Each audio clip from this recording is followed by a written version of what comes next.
Bonjour et bienvenue sur les vitamines du royaume pour cette nouvelle série de 3 vidéos d'un quart d'heure quand même parce que c'est un sujet important. On va parler du message de la croix. Le message de la croix est le message le plus important de la Bible, cependant c'est le moins prêché aujourd'hui. Et il est bon de nous remettre en perspective qu'est-ce que le salut, pourquoi nous avons été sauvés, quels en sont les bénéfices, qui peut être sauvé.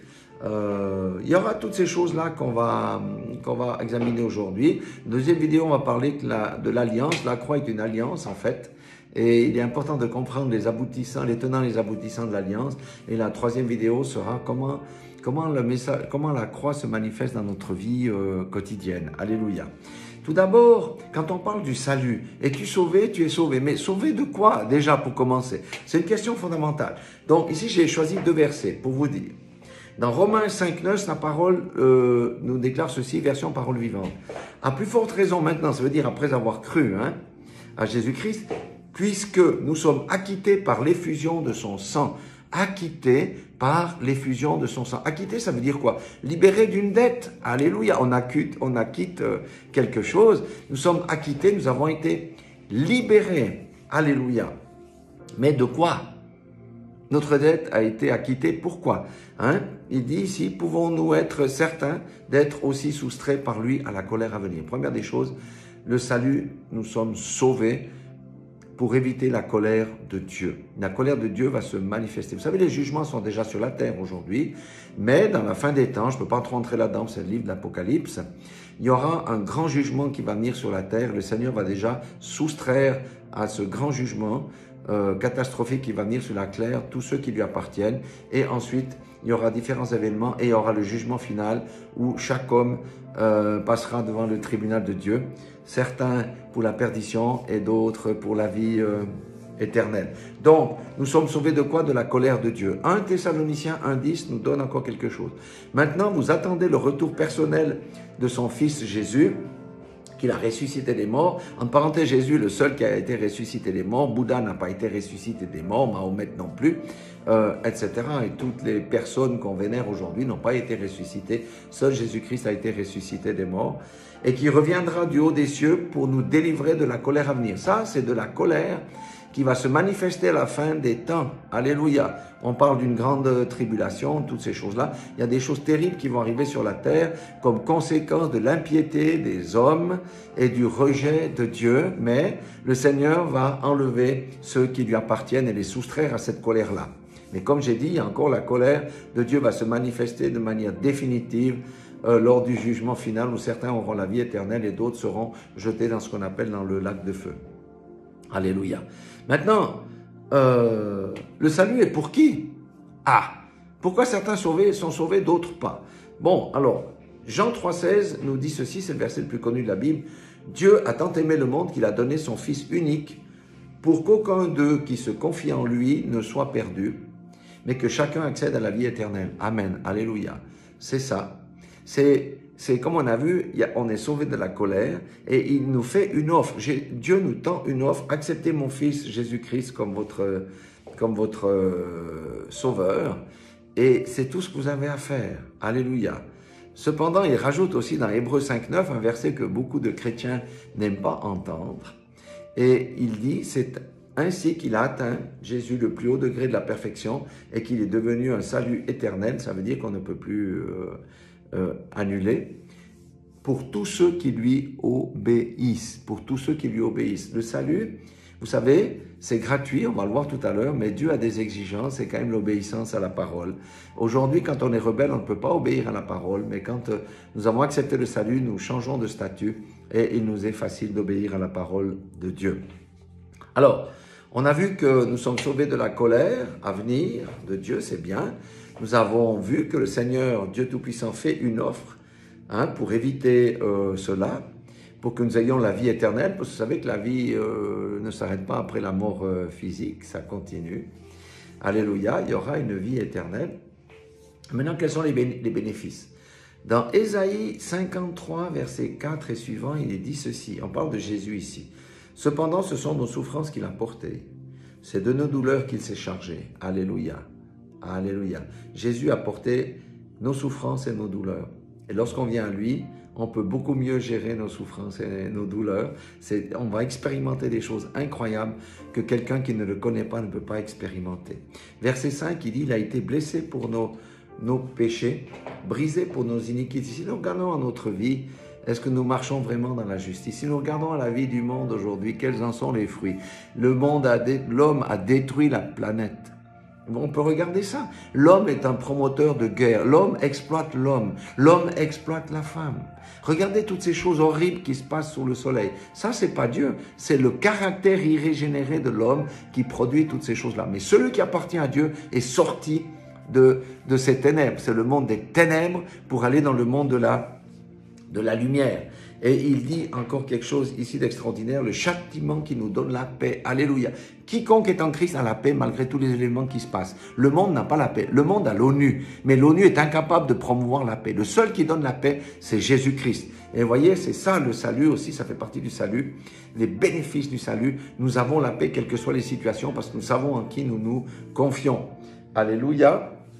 Donc le châtiment qui nous donne la paix est tombé sur lui et c'est par ces meurtrissures que nous sommes guéris. Nous avons aussi accès à la guérison. Il y a tellement eu de guérison, il y a même des gens qui ont été ressuscités, des cancers ont été guéris, des maladies incurables et toutes ces choses-là. Ça, c'est pour ceux qui lui appartiennent. Alléluia. Amen.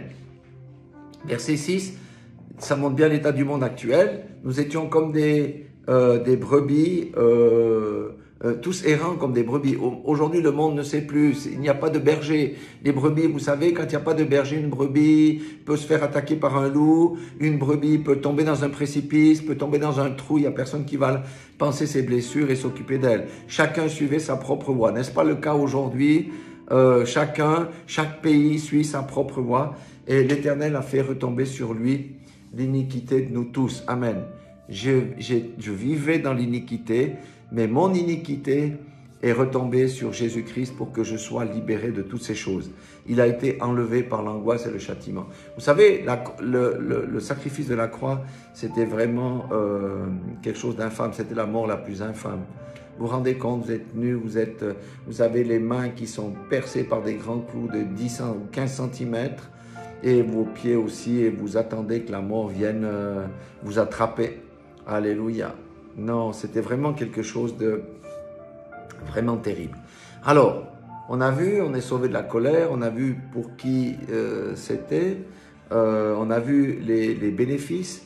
Mais maintenant, comment est-ce qu'on obtient le salut? Est-ce que c'est par mes bonnes œuvres? Est-ce que c'est par mon argent? Toutes ces choses. Eh bien, pas du tout.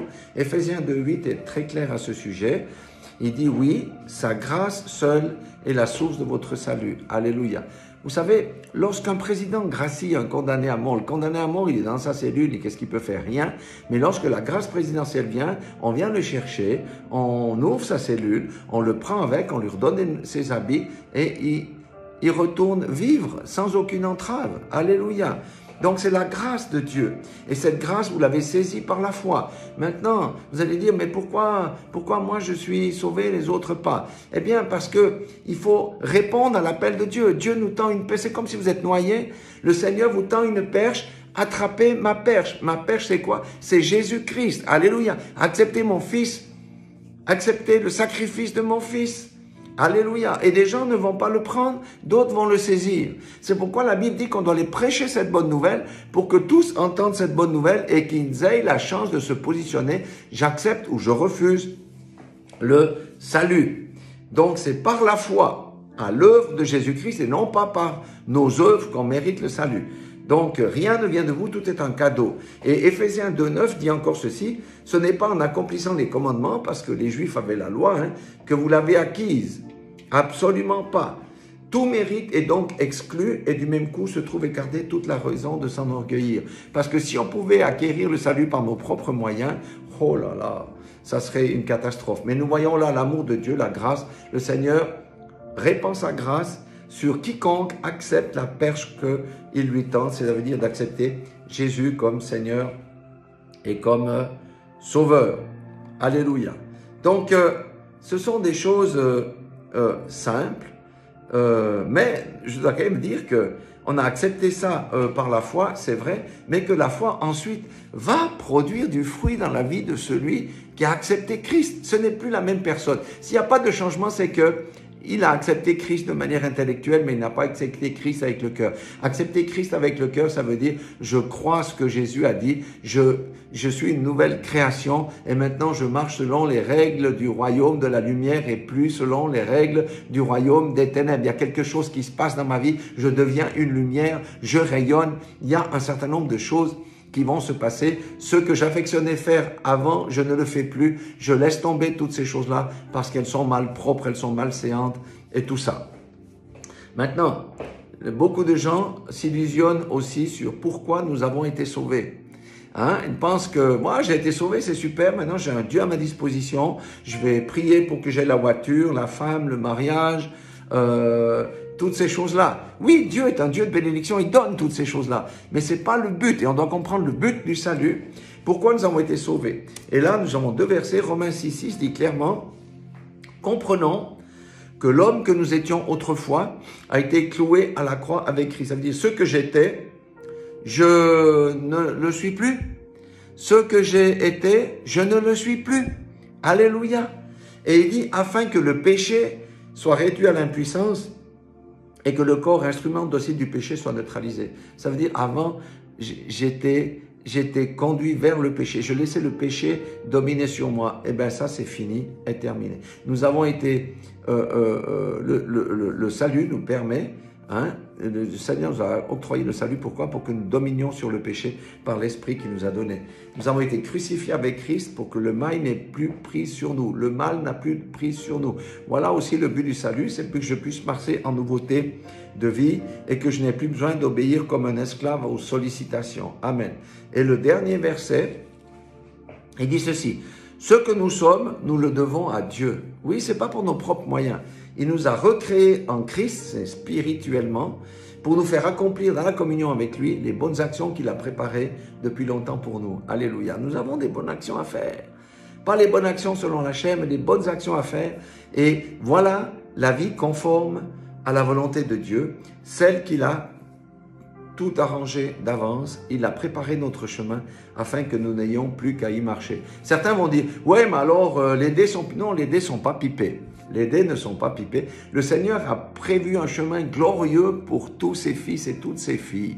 Il a préparé les bonnes actions, les actions de la lumière.